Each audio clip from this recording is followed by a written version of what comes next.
In this episode of Falmouth in Focus, the district attorney for the Cape and Islands shares his administration priorities 6 weeks since being elected into office. We hear about a great opportunity for homeowners and renters looking to become energy efficient and cut costs. And we'll learn how a local music teacher uses the gift of music to help those suffering with Alzheimer's. All this and much more on this edition of Falmouth in Focus.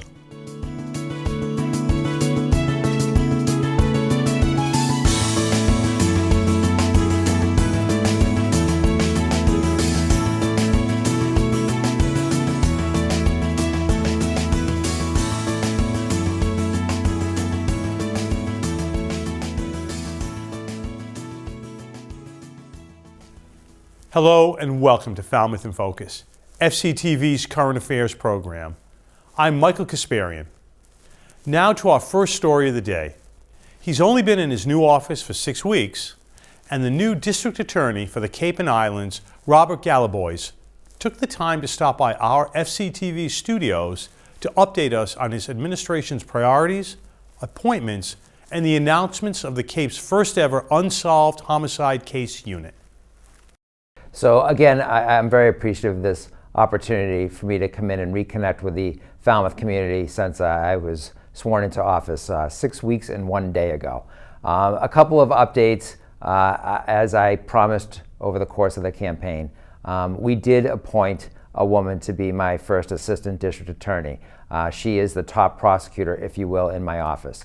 Her name is Jess Alumba, and she comes to us with a wealth of experience. She worked as a prosecutor in Bristol County, Plymouth County, and for the Attorney General's office for a period of time.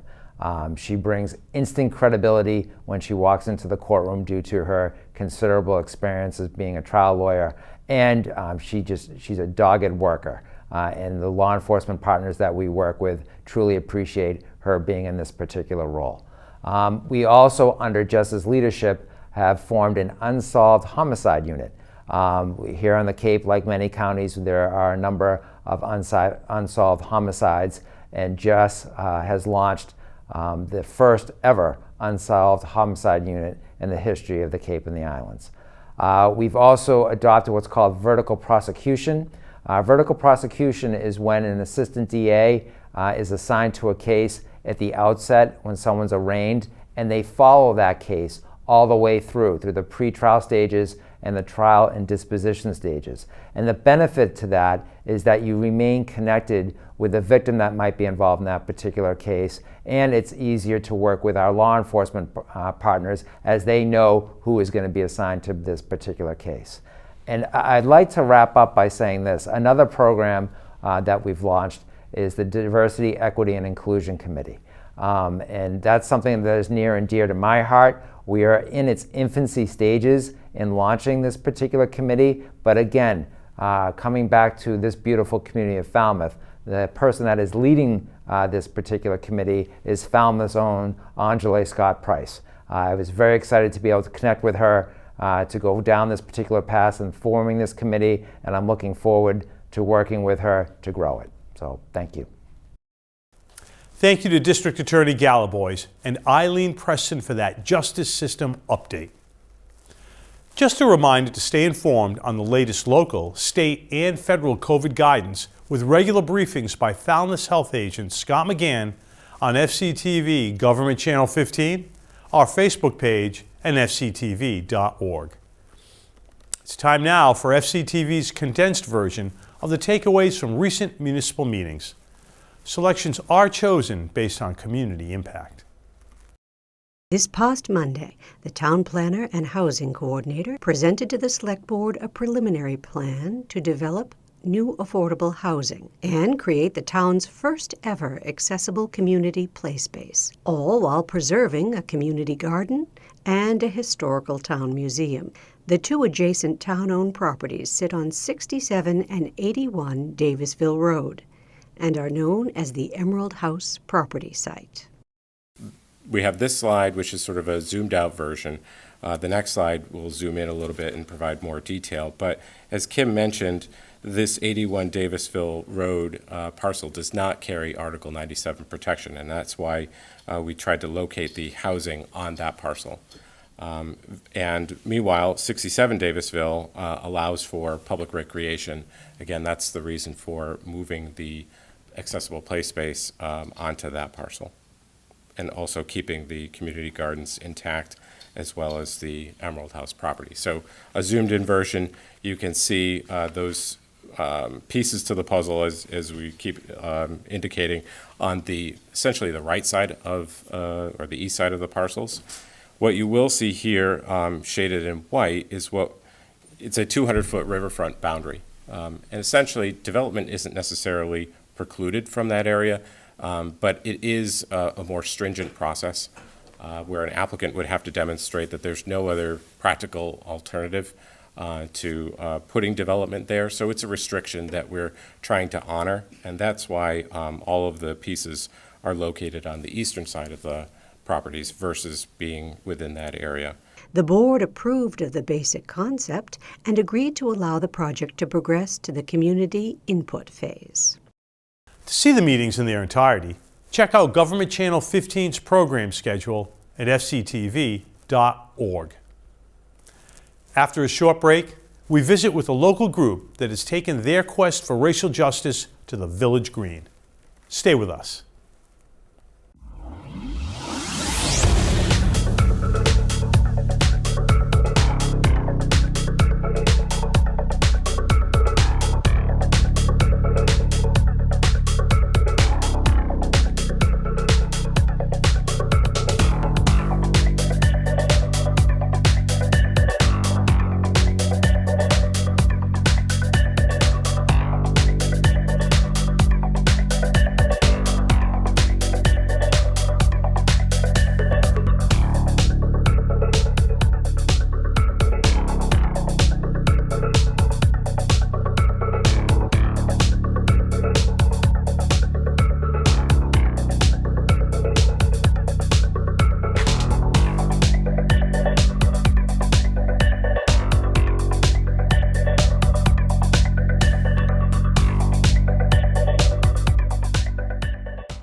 Welcome back.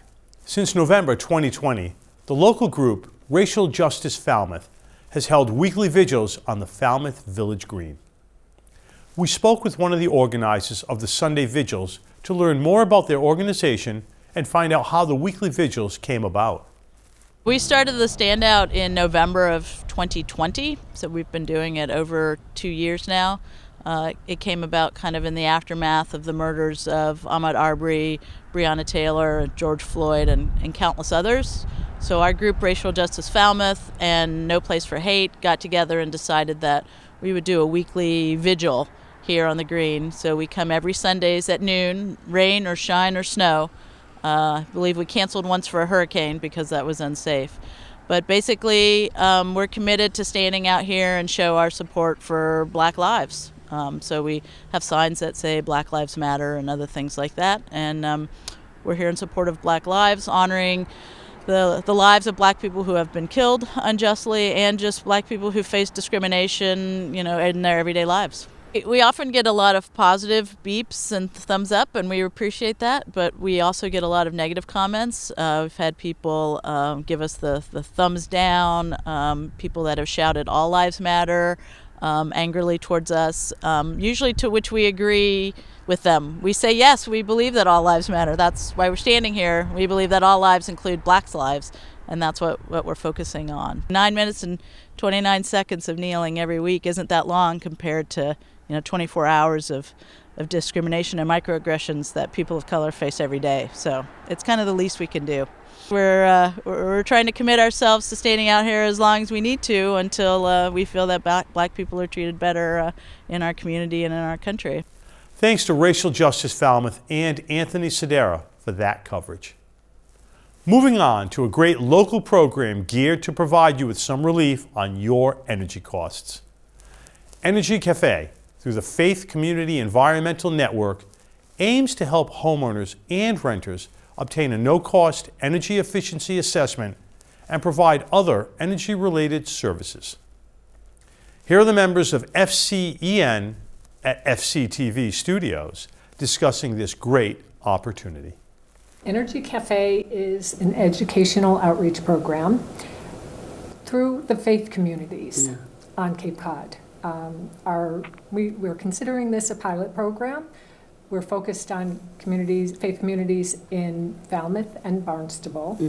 And we're bringing energy education to people where they are, in the places where they worship or their neighborhoods.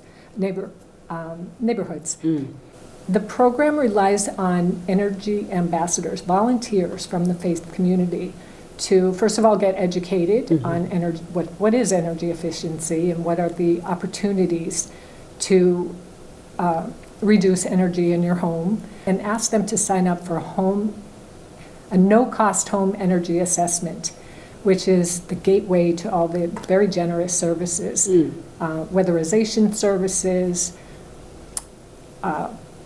other rebates and incentives that are available to you.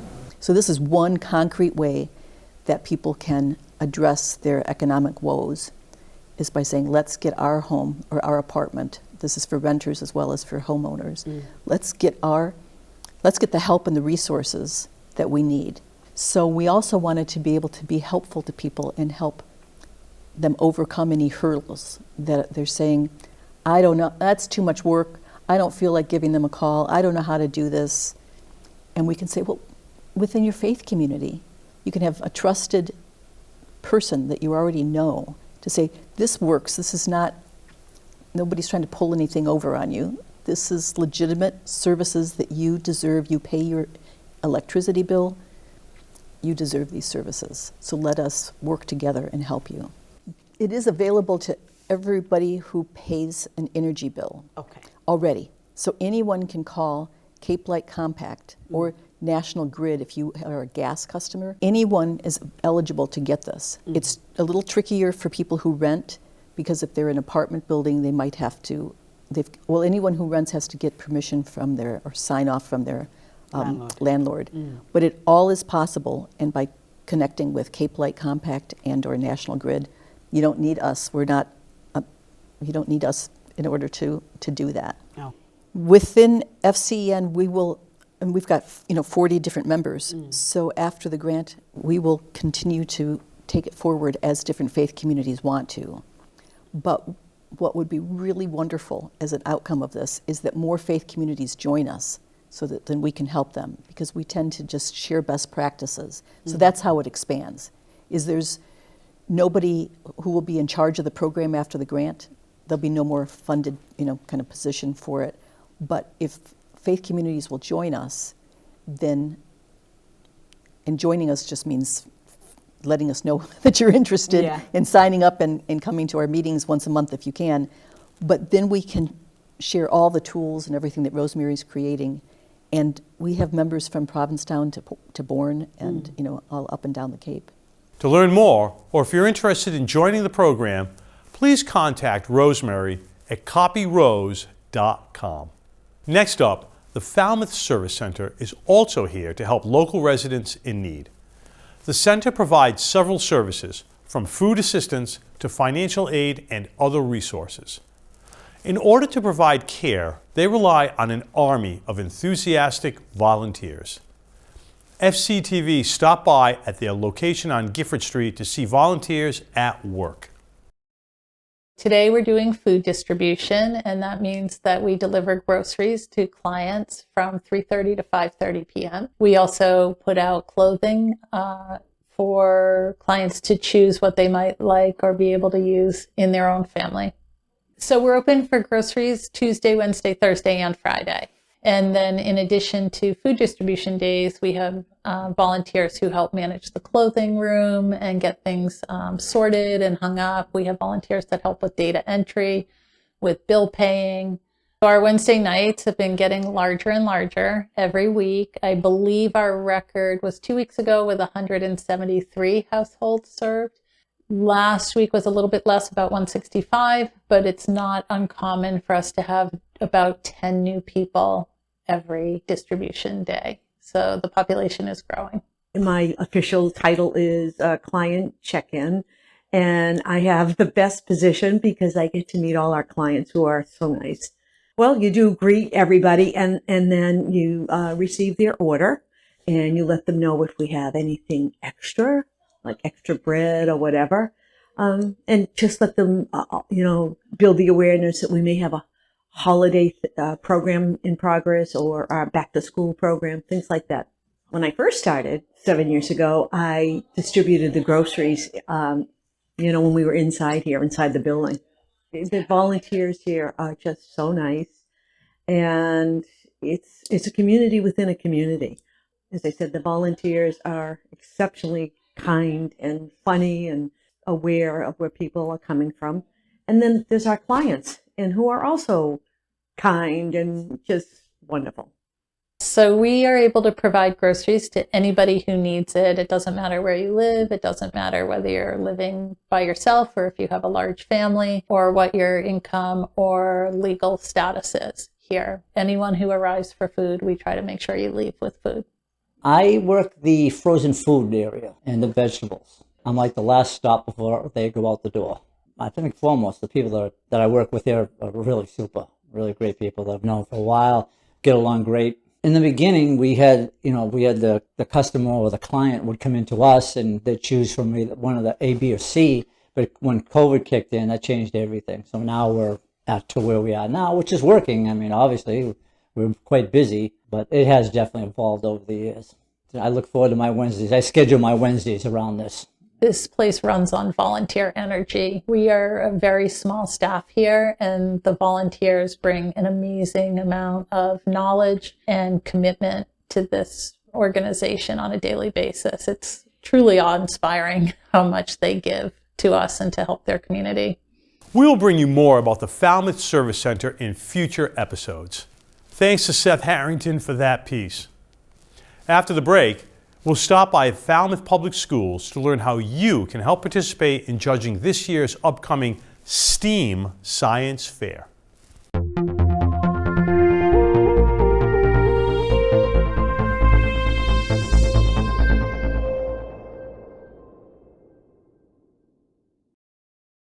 Welcome back. Students in the Falmouth Public Schools are looking forward to this year's 45th annual Falmouth STEAM Fair in the district. Formerly named the Science and Engineering Fair, this event brings students and the community together to celebrate science, technology, engineering, art, and math. Here's more on how community members can help students participating in this year's fair. We have some exciting volunteer opportunities for people interested in working with the science fair projects or STEAM fair. STEAM stands for Science, Technology, Engineering, Arts, and Math. We're looking for people with expertise to judge the high school science fair projects. We're also looking for people who are interested in science and can follow a rubric to judge the Lawrence Science Fair projects. The Lawrence projects are at a level that don't require high levels of expertise to judge. It's more about judging the presentation and organization of the project and can be judged using a rubric. Yeah, it was really fun. It was illuminating, I guess, how much kids already know and are thinking about big scientific problems. I don't know if I underestimated them, but I thought they were all really good projects, and I was very impressed with what these high school kids came up with. I keep doing it partially because I'm just interested to see what students are coming up with. There are other groups who are doing, with very limited resources, experiments to try to answer questions that I find really interesting. And that is inspiring to me. It's a great way to entice more people into the sciences if that's something they're interested in. Maybe they feel like they don't know what a career in science might look like. And I think it's a great way to show that science is for everyone and can be done by everyone, which I personally think is super important. And I think judging a science fair like this and interacting with students like this is a great way to accomplish that. If you are interested in judging high school projects or junior high projects at Falmouth High School or Lawrence Junior High, please look for the registration link on the Falmouth Public School website or look for the link below. Thanks to Ryan Weber for that story. And now, a story about healing through music. Donna Hammers has over 35 years of experience as a songwriter, recording artist, and music teacher. In her program, Music for the Heart and Soul, she shares her love for music to try to bring joy and nostalgia to those suffering from mental disorders such as Alzheimer's and depression. Here is Donna and the Music for the Heart and Soul. 1, 2, 3, 1, 2, 3. Moon River, wider than a mile. Hi everyone, my name is Donna Hammers and I am a musician and I'm also a music teacher, and I am bringing music as medicine to people around the Cape Cod area who have dementia and Alzheimer's. I've been connected with elders for a long time, working as a caregiver, and have realized the power of music, as many people have. That's really, really helps them, because music is the one thing that touches all parts of the brain. Let's make music. Music will help us understand.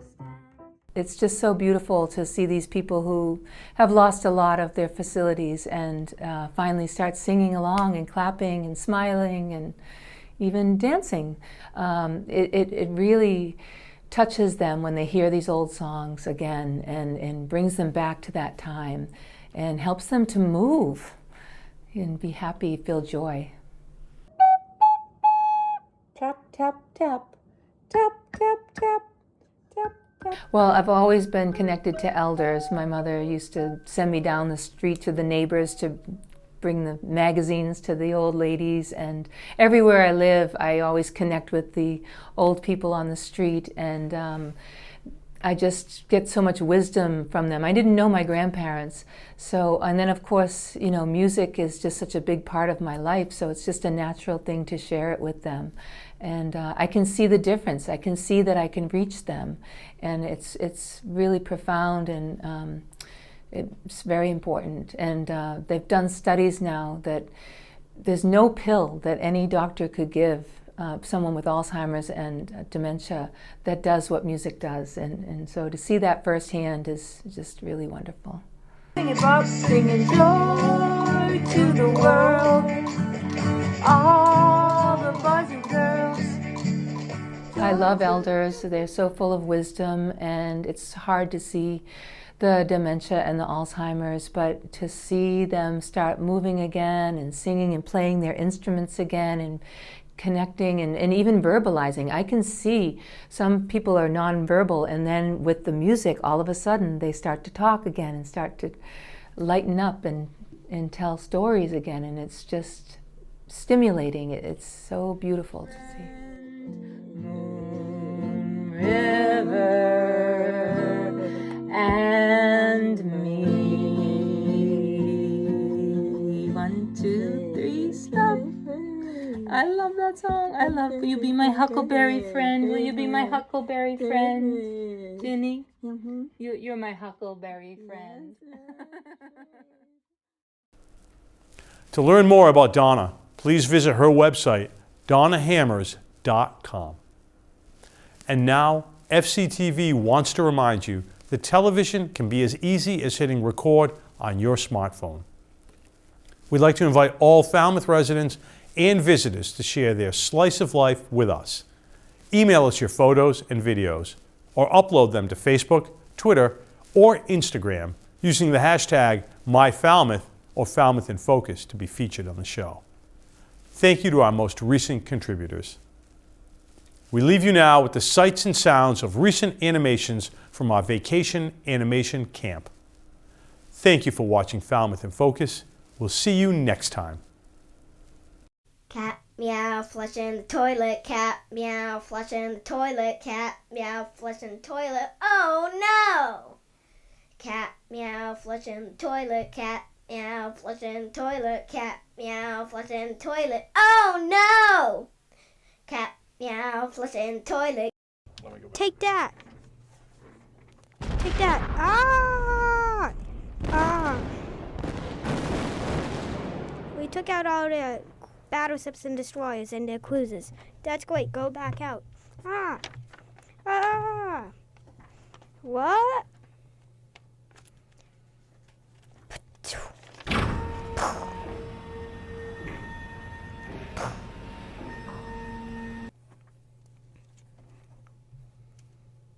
Let's get out of here. What? Ah!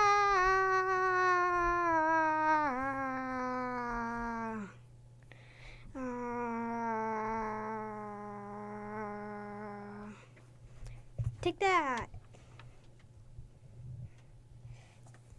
Sink. Down.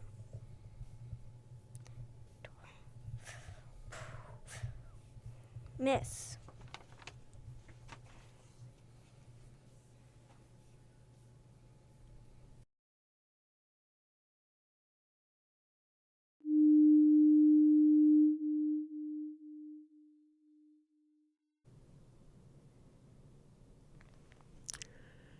In this episode of Falmouth in Focus, the district attorney for the Cape and Islands shares his administration priorities 6 weeks since being elected into office. We hear about a great opportunity for homeowners and renters looking to become energy efficient and cut costs, and we'll learn how a local music teacher uses the gift of music to help those suffering with Alzheimer's. All this and much more on this edition of Falmouth in Focus.